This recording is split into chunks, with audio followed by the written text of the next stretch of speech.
Ер нь Монгол бөө судлал эхэлсэн он цаг гэх юм бол 1846 онд Казаны их сургуульд одоо Дорж Банзаров гэж одоо Банзарын дорж шүү дээ.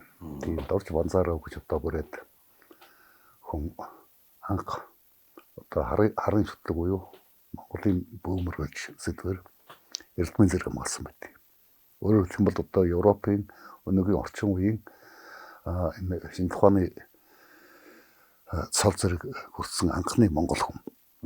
Энэ хүн Сэлэнгийн одоо Бурятын бас юм урайхан овгийн ийм хүн байсан. Одоо ч магадгүй харын бөөгөө нэг юм яриа явагдаад байгаа байхгүй. Харын бөө, цагааны бөө гэдэг юм яригдаад байгаа. Энэ талаар та нэг яг энэ харын бөө, цагааны бөө цаашаа гэдэг ярьж байгаа гэсэн үг ингэж яриад байгаа. Яагаад ингэж ялгаж яриад байдаг юм бол?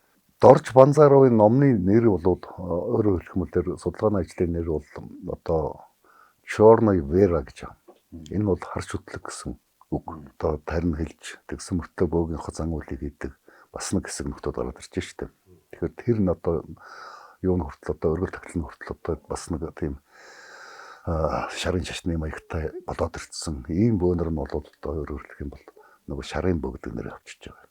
Тэгсэн чинь нөгөө талд нь харын бөө гэдэг тусдаа цагааны бөө гэдэг тусдаа юм шиг нэг ийм ойлголт өргөд одоо ч тийм зөндөө биш шүү дээ. Одоо 90-ад оны ихэр чи 90-ад оноос ч одоо 2000-ад он ч нэг олон бөөдөрж явах үед чинь тэгэл чи ямар бөө гэхэд би харын бөө, би шарын бөө, цагааны бөө гэдэг ингээд ярьдаг байлаа шүү дээ.